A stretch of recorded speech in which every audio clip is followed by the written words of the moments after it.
We're recording. What a shock.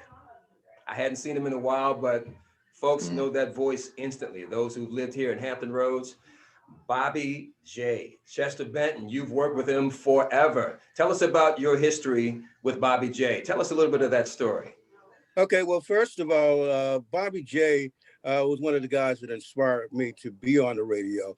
Back when I was in elementary school, I used to tune in every afternoon to listen to BJ, your ever-loving BJ, and WHOV. I met Bobby in the late 60s, maybe about 65, 66, 67. He had already started his career. He started his career with Jack Holmes on a show Daddy Jack. Daddy Jack was the teenage show, and Jack had him and another legend from Hampton Roads, Maurice Ward, and a female. They were on the teenage show. He worked the teenage show, and then they gave him a position in the mid 60s on a radio station that was in Portsmouth called WHIH, and he was on there with King Hot Dog, the Great, Paris from France, Johnny Q, Nick Carr, and all of those guys. But Bobby was a standout. He was BJ the DJ with Wolfie. Later, he got out of radio. He had a record store called Soul University Records, which was on High Street in Portsmouth. And when I became program director of WRAP, Jack Holmes said, "Go get Bobby J. We want Bobby J back." So I brought Bobby J back, and that's when he started the Oldie But Goodie show. Now, on the Oldie But Goodie show, that's when he started reading the letters, and he brought in Miss Dingaling. And I thought that Dingaling was from the old Chuck Berry record, My Dingaling, but Dingaling was actually a kind of a code word for a phone ring, or then a phone tone, dial tone, or whatever they call them. But that's what the Dingaling was about. So everybody's mind was thinking that other Dingaling, that wasn't the fact, okay? And from there, he worked with me until we moved over to well, when Reagan Henry bought WRAP, we left. Bobby stayed with the Oldie show. And he worked that until Clear Channel took over, and he continued to work the Oldie But Goodie show. Then after he left me, he went to work for Jay Lane over at WHBO,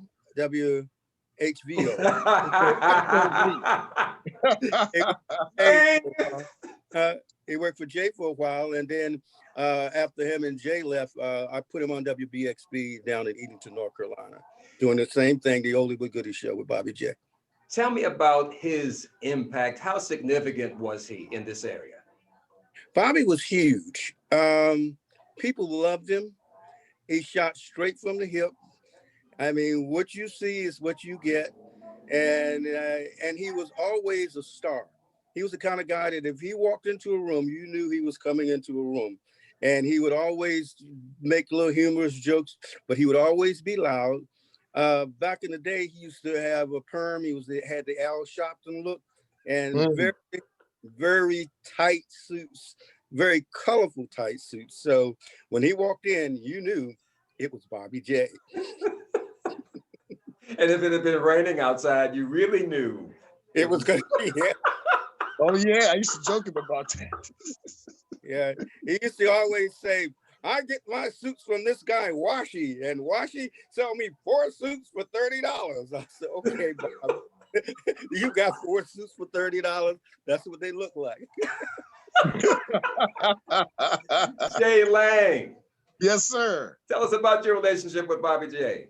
Well, Bob, and why you hired him. Well, okay. So first, the relationship with Bobby J. When Steve Crumley gave me the call to come down to Norfolk from Richmond at WOWI, I was production director. Later on, I become program director and everything else. We both worked at WSVY, and Bobby J came on after me to do the nighttime show, the Oldies But Goodie show with Miss Dingaling. And he was quite a character. Bobby would walk in sometimes with rollers in his hair rollers like James Brown walked around with hair rollers because he had a perm.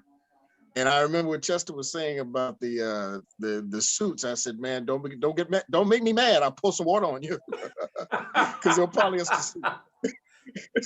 I'll choke you to death. I'll pour some water on you." But Bobby was like Chester said. When he walked in the room, you knew somebody important walked into that room. Now, fast forwarding, because there's a whole lot. I mean, you don't have enough time to even talk about Bobby. Bobby was a man's man. On Bobby's show, if he didn't like what you were saying, he would just say bye and hang up the phone. Bobby, his one of his main things he used to say is, "I'm the king of my house. You got to be a king in your house." And he was just a unique individual. He used to talk through the whole record. Really used to irritate me. So when I came back from Washington and came to manage the station here, Smooth 88.1 here at Hampton University, I needed to have something that would immediately draw attention to the radio station. So Bobby was at that time working at a car lot. And I said, "Where's Bobby J?" And I found him, and I told the dean and everybody here at the university and Dr. Harvey, I said, "Look, I'm gonna put Bobby J on the radio one day a week."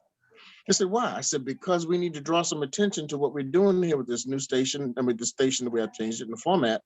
And Bobby will bring people over and everybody will talk about Bobby J, and they'll come to the station and then they'll start talking old school stuff. You do something to make people want to gravitate toward the radio station." So I brought Bobby in to do Wednesday from 6 to 9 on the air with the original Oldies But Goodie show. And he stayed here for maybe 6 years? Yeah, about that long. And he always came in with his suits and his briefcase, and he had a show planned, started his show the same way with Junior Walker and the All-Stars and Shotgun, at the beginning of it. And he had the letter and had Miss Ding-a-ling and his phone calls and Rosetta, who was a regular on the show. He was a real character. You never knew what he was going to say. You never knew what he was going to do, but you know he was going to be brutally honest. And some of it, you'd be like, "Man, you can't say that on the radio," and he would do it anyway. He was an early shock jock. People talk about Wendy Williams. That was Bobby J.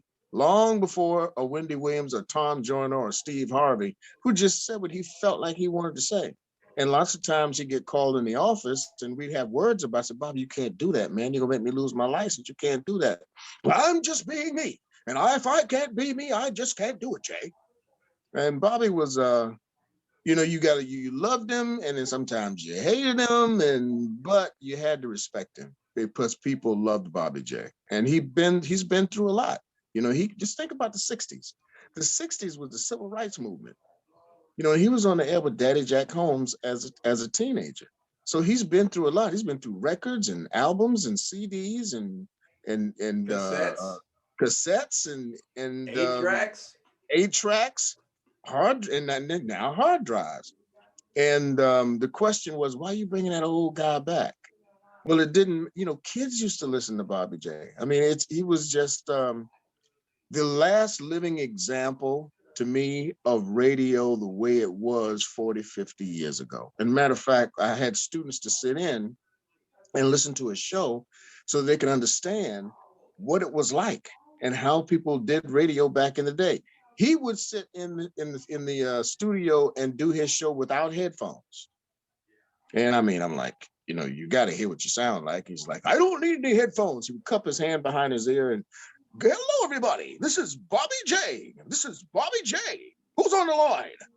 So, I mean, he was a great, he was a great talent. You had to know him to love him, kind of guy, kind of like that uncle in your family when he comes by, but like, "Oh Lord, here he comes."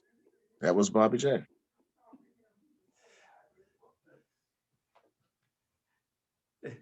Anything else you want to add, Chester? Wait, Matt, go ahead. Yeah, basically that, again, Bobby J is a guy that's really going to be missed. I mean, people from all over, when he first came to me with the letter, I didn't quite understand it. And I'm saying, you got to this. Read a letter on the air?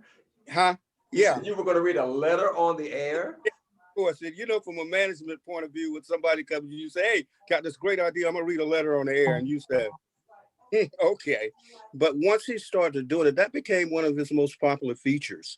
People love to hear. They know it was a made-up letter, and they love to hear him when he come in and say, "My name is Bobby J, and the man is innocent until guilty." Yeah. Yo, he's innocent. That became one of his biggest features. And he had these ladies that would always call up, and he would always get into these little confrontations with these ladies when they call up about the man being innocent and the man being guilty. One quick story. We were at a party one night, and you was talking, Jay, about him talking about he was the king of the castle.